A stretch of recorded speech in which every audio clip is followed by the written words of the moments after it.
thing is clear from yesterday, and that is that we will need to use our lift bags to raise this chain. The bags are taped together so that the diver can sink the bags easily and to keep order once he is on the bottom. The plan yesterday was to lift the chain using these bags, but for reasons we don't yet understand, we can't get all the bags to inflate. For every bag not doing its job, we are effectively losing 2 tons of lift.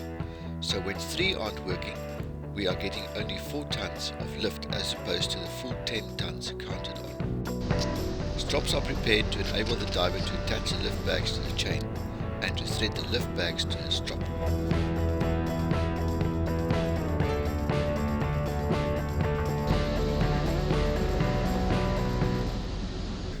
What we're going to do is we're going to send down a mooring line, which will be the tow line, which will have a shackle and a strop on it, so that you're going to swim down the line along the chain to the anchor as close as possible. If you can connect to the first link of the anchor, then you can do so. But yeah, put the strop to it, back on the shackle, and that will be the dive. We're going to try not to do deco dives today, so that if we do need extra divers by the end of the day, that you guys have a good residual nitrogen to be able to dive again. The plan today is to lift the anchor first, and then inflate the bags still attached to the chain from yesterday.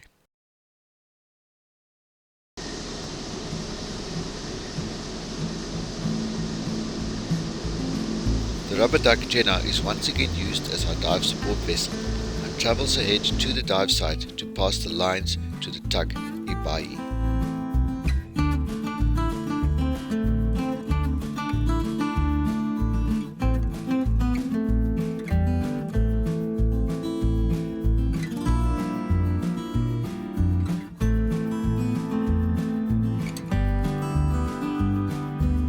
While the vessel settles over the dive spot, Diver 1, Mark, is prepared and safety checked.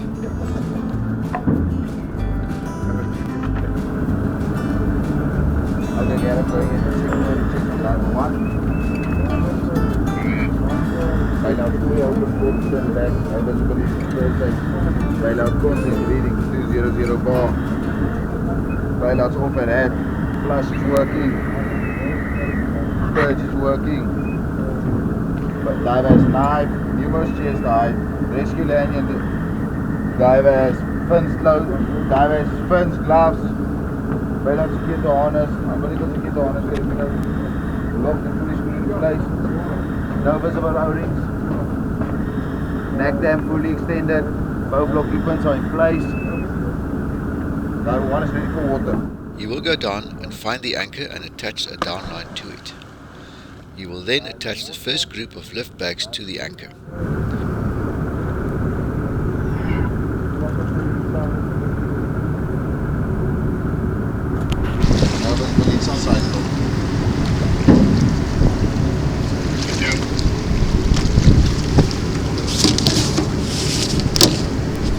This he accomplishes easily, and the guys are relaxed and cheerful. The second grouping of lift bags are passed onto the DSV, and then it is my turn as Diver 2 to attach these lift bags further down the chain.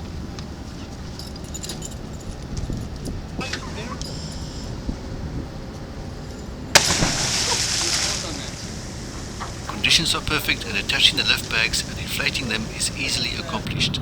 From this point on, things go smoothly as dive after dive follows to complete the lift bag rigging.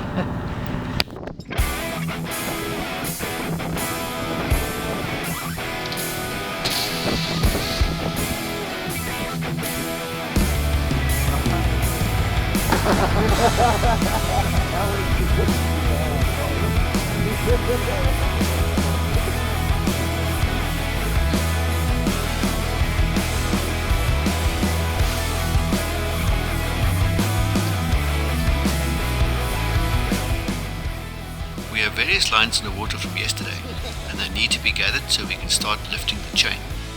Commercial divers are trained to be extremely good swimmers, to the point where they are absolutely comfortable at jumping into the water. To be able to do this kind of work, this is an essential skill, as we will later see in this video.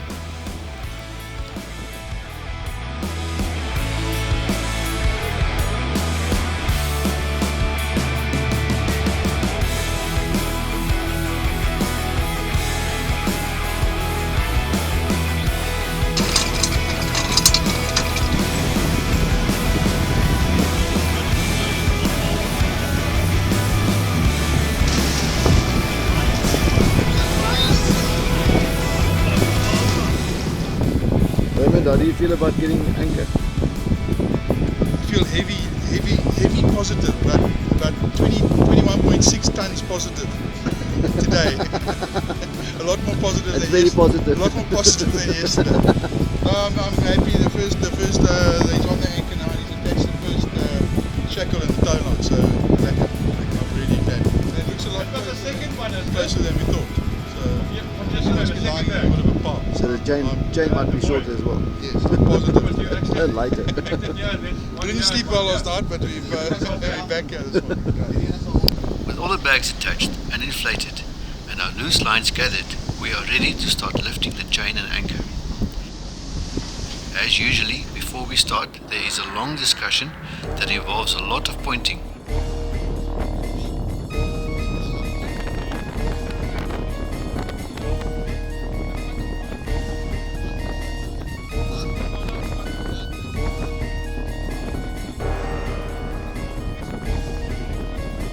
Until we all understand what's going on.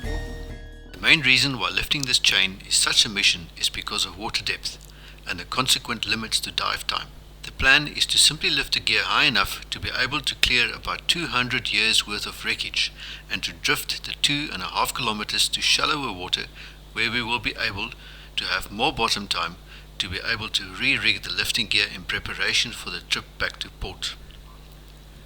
Once we are all set, the entire spider web of lifting ropes gets hauled in.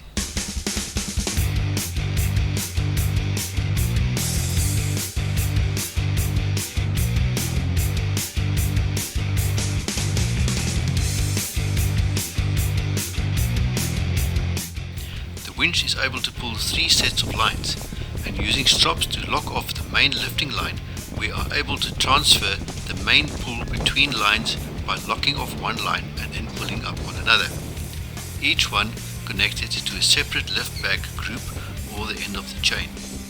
This whole operation takes several hours, and while things are going well and we are drifting into the desired shallower water, the wind starts to increase. The wind drives the swell up and leads to disaster when the dive tender breaks free from the tug. The guys react immediately and Mark makes a daring jump and swims for it. This is a risky, calculated move. The wind is blowing strongly and the duck is drifting at a rapid speed. If Mark can't reach the duck and swims too far away from the tugboat, he might not be able to swim back against the wind. He only has the legs part of his wetsuit on and hypothermia will rapidly set in. He knows that the tug is anchored to the chain and won't be able to cast off to come get him anytime soon.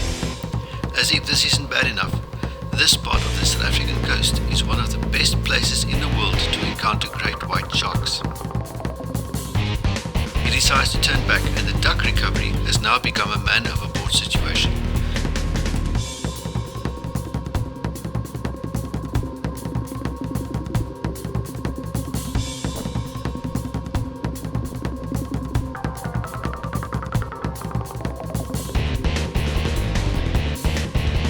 Luckily, he decides early enough and manages to reach the lifebuoy and gets pulled safely back on board.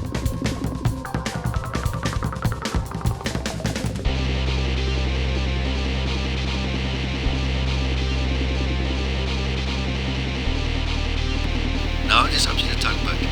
The duck is rapidly drifting onshore and we need to disengage the chain and all the lines as soon as possible. We drift off the dumped chain to avoid getting a loose line tangled in the propeller and set off in hot pursuit of our dive tender.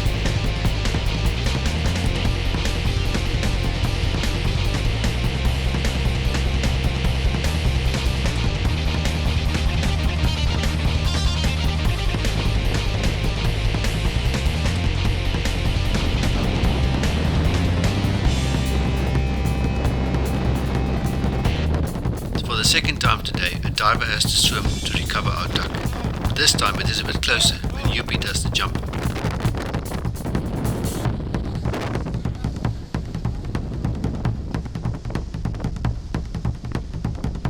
We are almost out of daylight and lost the initiative, but decide to try one last ditch effort to raise the chain by making an extended chain using some come-alongs.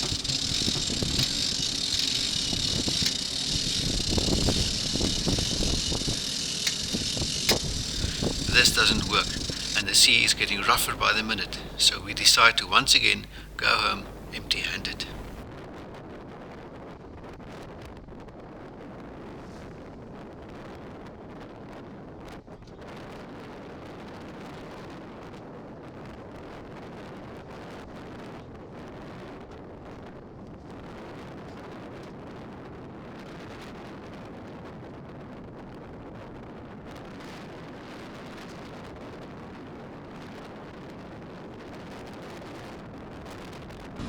The guys are thoughtful and pensive, but one very positive thing is that the chain is still attached to the lift bags and is now in 23 meters of water. It is ready to be recovered. In the meantime, a bit of rough weather is not allowed to go to waste.